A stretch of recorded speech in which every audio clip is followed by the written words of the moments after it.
on for a coffee. Today I'd like to talk about why you may want to come to LandStar or why you may not want to come to LandStar. One of the biggest reasons for me coming to LandStar was the availability of freight and the availability of the lanes that I could run. In the past, I was restricted on what lanes I could actually run and make money in. With LandStar, there's no restrictions. You can build your own lanes, you can make your own fortune, and you can go broke over here. They'll sit and watch you go broke if that's what you want to do. But if you're serious about making money, they definitely have the money here for you to make. Now, some of the reasons you might not want to come over here, you don't like dealing with brokers. Yes, they have some really shady brokers here, but for the most part, most of them are easy to deal with. Most of them are straightforward and honest, especially the direct shippers. That's not to say that all direct shippers are honest and straightforward. There are a couple over here that are extremely shady. You learn those people real quick and you learn to avoid them. And they usually have tons of loads on the board. It's just they do not have it together. You might pick a load up and they tell you it has an appointment on it, and you get there and you find out the appointment is 2 days later than what they told you. And that's why it's extremely important to build relationships with other drivers, not just brokers, because other drivers can inform you about the brokers to avoid, even the direct shippers, because you will have to avoid a few of those as well unless you just want to take it in the short.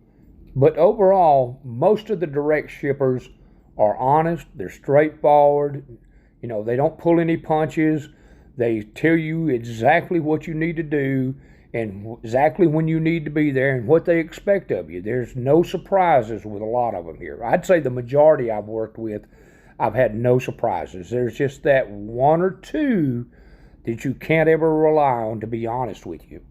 Now, let me give you a reason why you might not want to come to LandStar. You're short-tempered, you don't deal well with others, and you just can't handle the stress when things go wrong.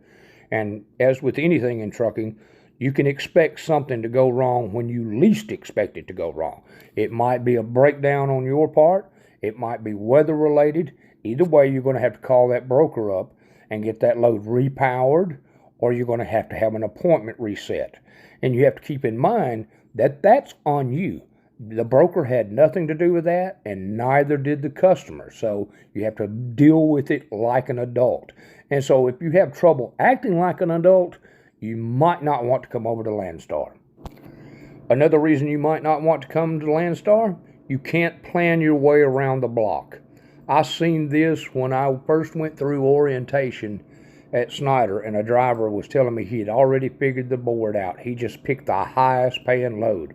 Well, that'll be your first and last mistake over here if you do that, because a $7,000 load may go 5,000 miles and a $6,000 load may only go 1,000 miles. So you do the math on that. If you can't plan yourself, you might not want to come here.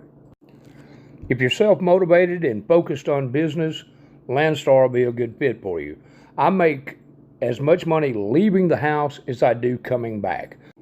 That may not mean much to some people, but if you're with a company that dispatches you or has a load board that seems to punish you every time you want to come home, then you might want to give LandStar some consideration. I make just as much money leaving the house as I do coming back. And that's very important, because you shouldn't feel like you're being punished because you want to go home. LandStar doesn't give a damn how much time you take at home or how often you go home. They just want you to make money because it makes them money. Let's be straight with that. It makes them money when you make money.